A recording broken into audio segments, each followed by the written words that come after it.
Good afternoon. Good afternoon, all. Well, Afternoon. Jonathan, Ed, early arrivers, Not too early. always appreciated. Uh,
Welcome, Jim. Hey, Chris, Jonathan, hey, Ed. Good afternoon. There we go.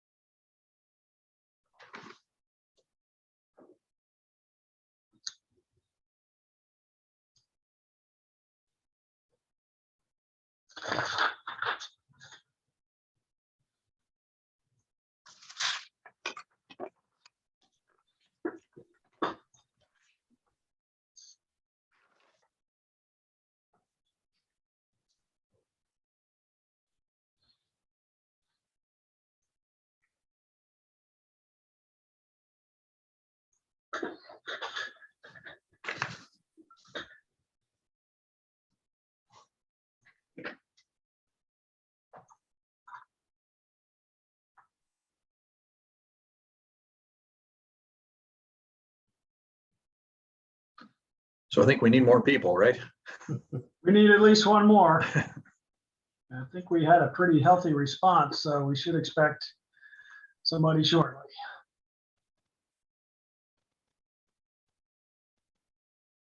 Unfortunately, Jason and Trish can't count. Let's see here.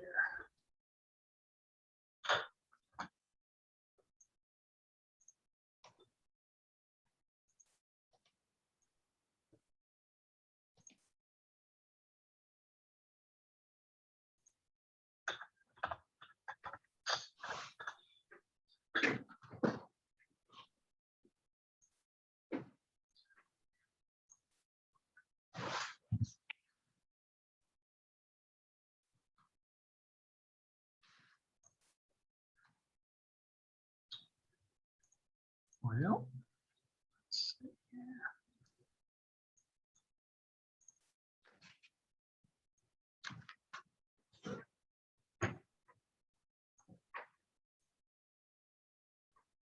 There we go.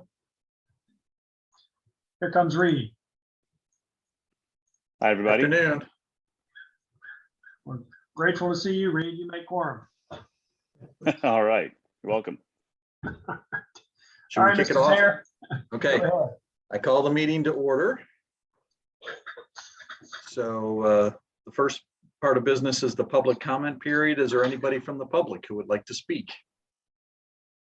Seeing none, we will move on. So we have the minutes from the September 14 meeting and the treasurer's reports from August of 2021. Does anybody have any questions or anything, comments about those?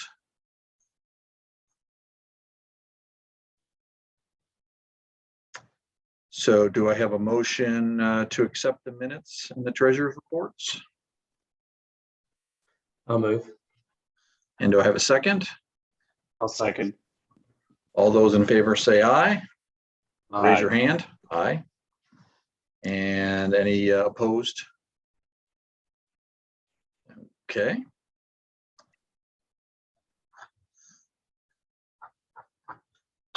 We'll move on to the new business, the Friendship Court Performance Agreement reauthorization. So Chris, you want to talk about that a little bit? Yes, be happy to. Some of you will recall this item who have been on the board for more than a year. It has come before the board before and was approved. It is a performance agreement between three parties, the city, the EDA, and Piedmont Housing Alliance and their affiliated LLCs that are going to do the redevelopment on Friendship Court. Essentially, this follows the same model that we have followed in the past with performance agreements, whereby the developer, in this case, PHA and its LLC, will conduct the construction, build the project, and create the increased tax revenue, whereby the city will then share a portion of that revenue back to the EDA, and the EDA will then share that back to the housing authority. In this case, typically our performance agreements are done to encourage business development, job creation, capital investment that creates office space or an industrial building. In this case, the public good, if you will, is the rehabilitation and addition of public, not public, but affordable housing that will be owned and managed on a long-term basis by Piedmont Housing Alliance, which is well-known entity in the community that owns and manages affordable housing. So the city has an interest in seeing this happen. This is a very complicated, complex deal to get this to all come together. The city is contributing cash money to this project in addition to what this performance agreement contemplates, which is sharing back after construction, after the tax increase, funds to help fulfill the pro forma, if you will, and make the project a viable project on the behalf of the Piedmont Housing Alliance, which is a nonprofit. So there's not a profit-making opportunity here for anybody, but it's an opportunity to see additional affordable housing added to the city and an old site that needs rehabilitation being rehabilitated. So that's a long way of saying this is a performance agreement that simply obligates the EDA to pass through the funds that are passed to it. And we manage that process once the project is completed and the tax increment has been created, and not until. So we're not obligated to do anything until such time as that. But to make all this work, the banks and whatnot like to see all this written down and approved in advance. And I believe it was 2019 that this came before the board in a preliminary fashion. And we had a presentation from the director of PHA, and then it came for approval of the agreement that you see in front of you today. A good period of time has lapsed since then as they've gotten together their final financing, as they've dealt with COVID, as they've dealt with supply chain issues, et cetera. But they are now eminently ready to start. And in going through the documents, with, in some cases, a new team of lawyers, they've identified a few, what I will characterize as housekeeping items. And the document you see in front of you that is redlined, if you took a look at your packet, has those changes in track change mode, either underlined and or in red. There are about 6 or 7 of them throughout the documents. They are housekeeping in nature. Mr. Chair, you will remember having signed this agreement once, and pending board approval, we'll ask you to sign it again, just so we have a clean copy that will also be executed on the other party's behalf, that everybody's in agreement with, and it's current and ready to go. So that's the overview. Happy to answer questions if you have them at this time. Any questions for Chris? Yes, Jim, go ahead. Chris, just to be clear, so this performance agreement in essence was previously in place, but just kind of expired because of a variety of reasons. And so this really is just a replacement of that with the redlined items, correct? It is, yeah, it's a minor update. And since there was kind of a dead period of time there where nothing happened, we could have done a minor amendment or brought them back in that form, but we just decided to get the whole thing in front of you again with the track changes so you can see those. But yes, it was approved by this board. It was approved by the city council to pass the funds to the EDA. So all that's in order. This is just kind of taking care of those housekeeping type items, and they have the name of the LLC now. They didn't have that in the past, and some other minor tweaks. The other question I have is not really specifically related to this, but in our resolution that refers to a resolution that we resolve that the property is an authority facility within the meaning of the Industrial Development and Revenue Bond Act. What is an authority facility? I guess I could look at the act to figure that out, but that's a good question. I mean, typically it means something that the authority is building or owning in and of itself. That's not the case here, but my guess is that the attorney included that to make it clean, that we can pass through the grant funds, in this case, to PHA and its LLC, to make that clear. There's provisions in the state code that reference that language of authority facility. So that's probably why that's there, if I'm remembering correctly. okay. Thanks. You bet. Any other questions for Chris?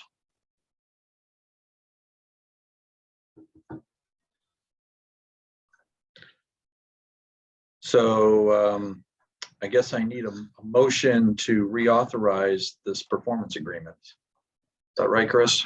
Correct. Okay. So moved. And do I have a second? Second. All those in favor say aye or raise your hand. Aye. Aye. Aye. Any opposed? Okay, passes. And the other new business is the Seville match update.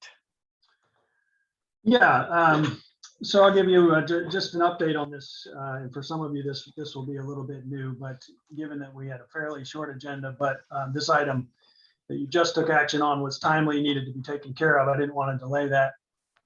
So we'll just take a little time to give you some background on the Seville match program, which you've seen or potentially heard reference to, and give you a little update on some of the folks that are in that program and some of the early results. It's a fairly new program. It's been around just over 2 years now, and our first cohort of folks has completed the 2 years. And so we do have some early results on their activity over that time. But in backing up just another step, there's 2 federal programs, SBIR and STTR, that are run through federal agencies. The National Science Foundation is the most prominent one. They were the originator of the original SBIR program back in the early 80s, I believe. Essentially, it's a way to connect public and private dollars to push technology or create technology. And just as way of reference and example, some companies that have benefited and come about because of this process include 23andMe, the DNA home testing firm. Qualcomm is a tech company that got its start through a matching grant through SBIR. So just to give you a little bit of context, this has been happening for 30, 40 years in the US, and it's a model that's actually replicated in other countries as well, given the success that has happened here. So the federal government puts out these requests and hopes to get private companies to do research on particular issues that they're looking to solve. And they make application and they get reviewed and they get agreed upon, and then they get some funding to help solve that problem. University towns are often places where these type of companies spring up. And we have seen that over the years happen locally. And Seville Match is our attempt to engage in further assisting those companies and encouraging them to not only start in Charlottesville, but to stay and grow in Charlottesville, at least in their early formation years. So Seville Match comes alongside when SBIR or STTR has been granted. So all the heavy lifting and all the due diligence gets done by the federal agencies. There's also a state program called the Commonwealth Commercialization Fund that is managed by CIT. Sorry for all the acronyms. CIT is the Center for Innovative Technology. And they manage basically a state version of SBIR. So you've got the federal, the state, and we're the local. And so each of those groups adds their amount of funds as they have available and as their process allows. Ours is certainly the smallest by far. Our match is up to 25,000 and it's over 2 years. Once you qualify with your SBIR, STTR, or CCF in hand, and you meet some other basic criteria. I've included in your document, your packet today, our Seville Match program information sheet. It has that matching eligibility criteria on it. You can kind of read through that. I've kind of just gone over most of this. But anyway, we started this a couple of years ago, and if you continue through your packet, you'll see the first kind of cohort, which was the 2019, they're marked with the date 2019. There was 5 companies that year that came into the program, starting with Osh and Cirillo and Litos, Soundpipe and Babylon Microfarm. So those are the folks that they've been through the program. They've received their funds, they've done their reporting, and find the spreadsheet that I have the update on. And so cumulatively, those 5 firms added employees. They added 24 employees amongst themselves over a 2-year period.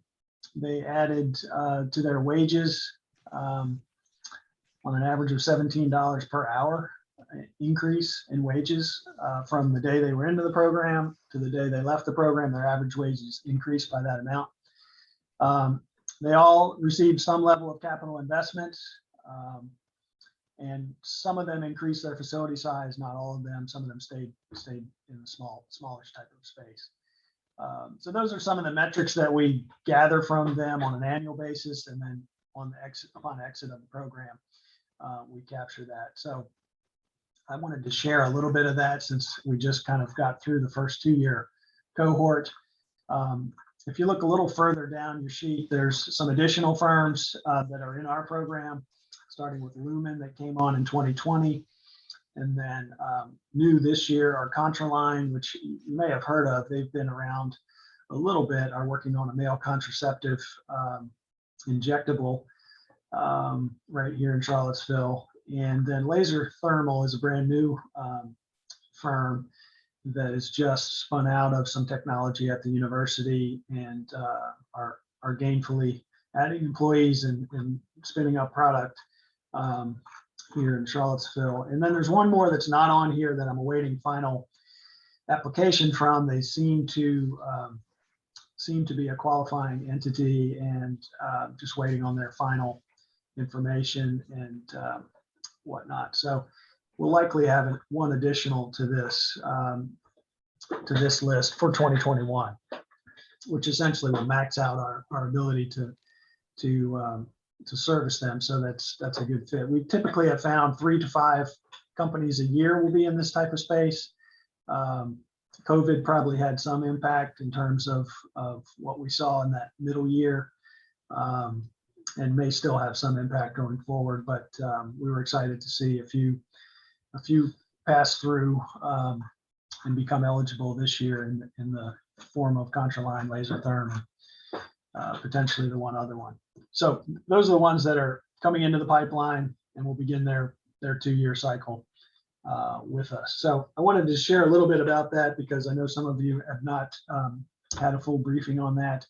And since we had a few minutes at this meeting, I thought I'd go ahead and do that. So that's the general update. Happy to answer questions about any of these companies if I can, or the program if you have them.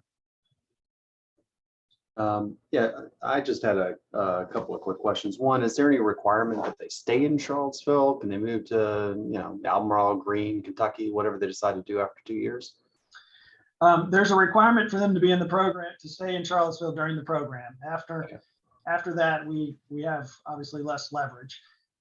So if they were to move, 1 year in, they wouldn't. We split up the payments across the time period,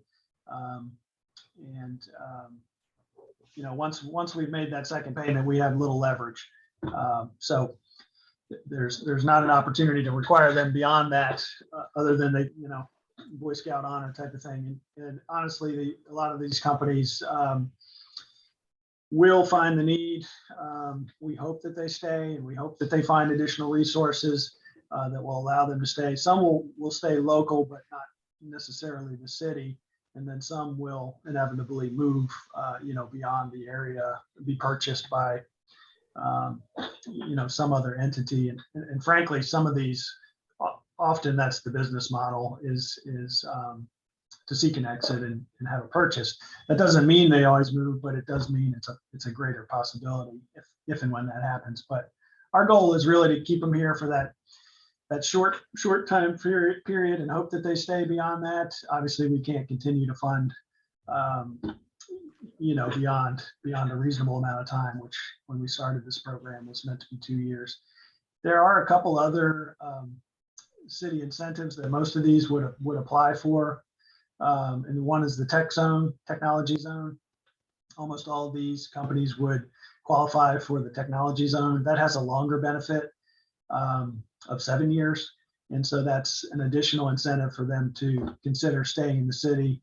The county does not have that benefit. So that's another kind of add-on that we certainly make them aware of when they're in it, and hope that they take advantage of it and stay as long as they can. Good question, though. Chris, how do companies become aware of this? Are they aware when they receive the initial federal or state grant, or is it through your office that they're aware of this? So we do outreach every year when we get the list of folks that have gotten an SBIR or a CCF. And when we started this program, we created a relationship with CIT and the folks that manage that process there, because they're a little closer to it than we are. And they share information with us about companies that are applying, companies that have been accepted, companies that are approved, et cetera. So we do outreach to the firms when that happens. And then we don't do advertising because it's just not appropriate there's only a handful that would qualify. So general advertising doesn't really make sense, but we do kind of share the word with entrepreneurial support groups, if you will. So Charlottesville Business Innovation Council, the Chamber, CBPED, for example, they would all be aware that we have this type of activity and would hopefully tell an interested client or prospect that they're interacting with about it. So it's a combination of things, but primarily we get the list and have regular interaction with the folks at CIT to be aware of folks that are applying. Thanks. Any other questions? Good. All right, well, thank you. And then we'll move on to the informational updates and announcements. Yeah, just two quick items there. Mentioned last month, the audit was underway. That actually happened last week. The auditors were on site in our office. Things went smoothly and fairly quickly. They were done in a day and a half. And they are working towards a draft document. Our typical schedule will have the audit presented to the board at the December meeting. So second Tuesday in December. And we are on schedule for that to happen this year as well, barring any hangups with the draft or finalizing the document. We do have a new audit firm this year, so I'm a little hesitant to say we're 100% a green light because I've not been through their process officially yet. But in conversation with them, they seem to to agree that late November, they can finalize and have somebody available to present to the board at the December meeting. So that's the current plan. And then the only other note is that the city continues to be in a virtual meeting situation as evidenced by this virtual meeting. And that is intended to continue at least through the 1st of January. At the moment, it could extend beyond that, but it's kind of a month-to-month decision. But council did extend the emergency order that allows the virtual meeting to happen. And all boards and commissions within the city are continuing to meet virtually at the moment. So as soon as we can do otherwise, you'll be the first to know, and we'll get everybody together. But for the foreseeable future, at least the November, December meetings will be virtual. That's all I have. All right. So I need a motion to adjourn. Okay, Addison. Okay, do I have a second? Second. All right, thank you. All in favor, say aye, or raise your hand. Aye. Aye. I don't, any opposed? Okay, Never. all right, we're done. Motion passes. Thank you all very much. Thank you. All right, Good day. have a good day, everyone. Bye now. Bye. Bye.